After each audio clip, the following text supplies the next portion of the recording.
Hello again, my friends.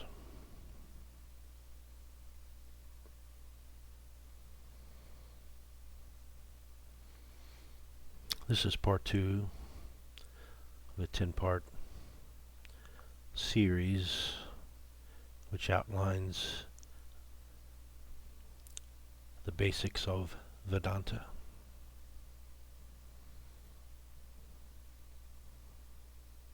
In part 1 we really talked about why it is that we are seeking, the basic idea that we have of ourselves as limited, as an independent and finite existence.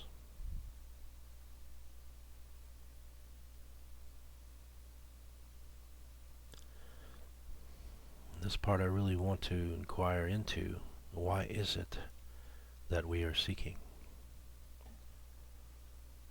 Why is it that we are seeking? What are we looking for? What is it that we want?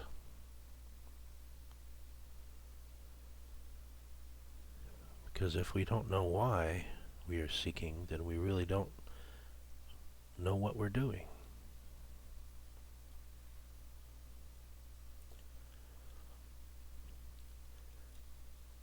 It seems that we are seeking because we want something. And we want something because something seems to be missing.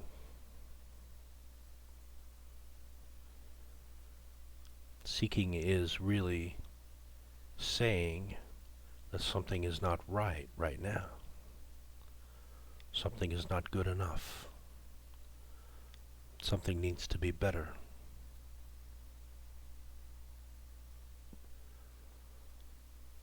So in spiritual seeking we are saying that right now my life is not good enough. My state is not good enough. Maybe I'm angry a lot. Maybe I'm sad a lot.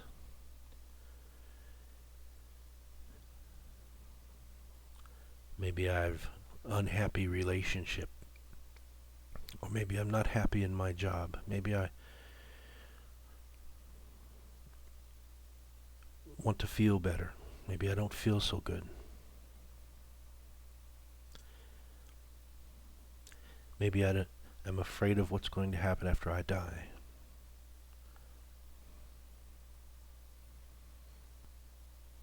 So really, seeking is saying something needs to change.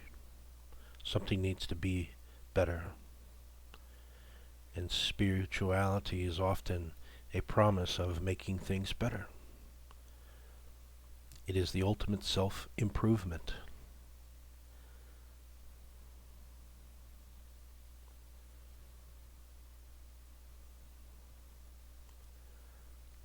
So we are engaged in spirituality in some form or another.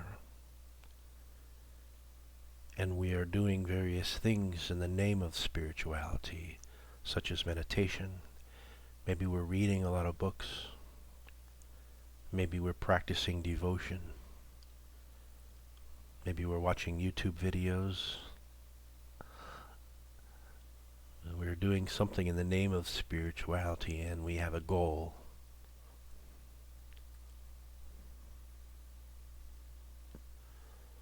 The goal is always for something better.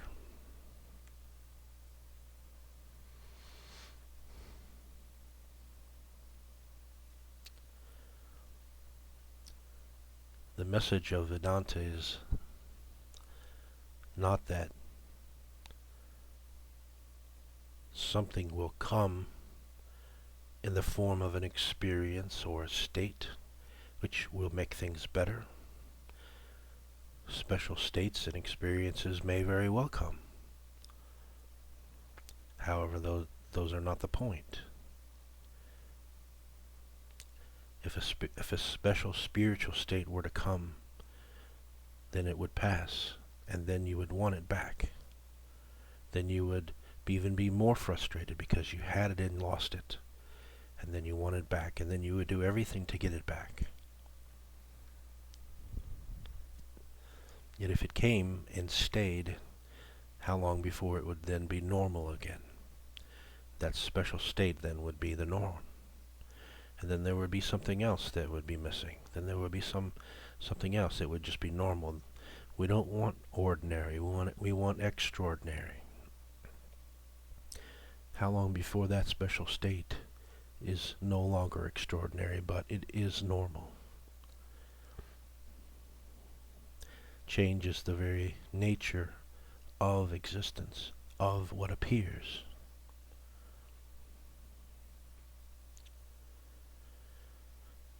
So we must begin to see that our search for something better is the very roadblock to understanding what the message is pointing to. The expectation of something yet to come is a reference to an individual who will get that. That reference is false. Therefore, if something were to come, it would reinforce the idea of the individual existence.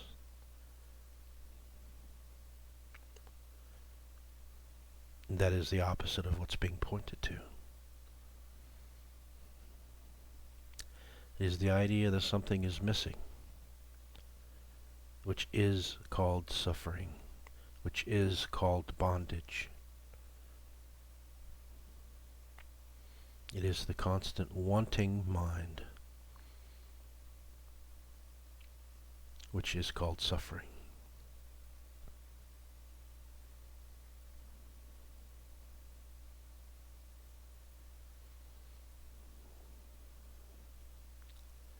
So how do we get out of wanting? Do we want to be out of wanting? That want is just more wanting.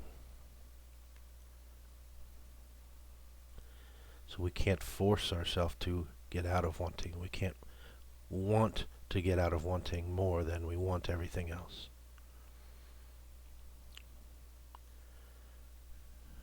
We must see the falseness of the want. We must see the falseness of the lack. That there is nothing lacking, that there is nothing missing, that there is nothing needed. And when it is recognized that nothing is missing, that what is complete and perfect and whole already, then wanting falls away naturally. Wanting ceases naturally.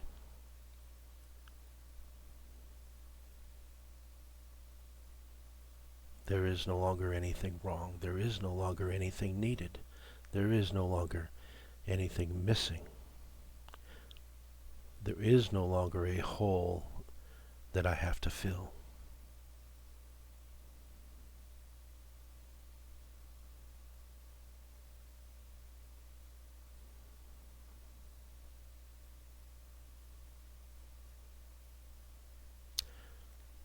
So we can continue to fantasize about special states and experiences and covet those and envy those, or we can dive into the ideas that we have about ourselves. We can shine a light upon the ideas, the foundation of our belief about ourselves. Ask the questions that we never thought to ask.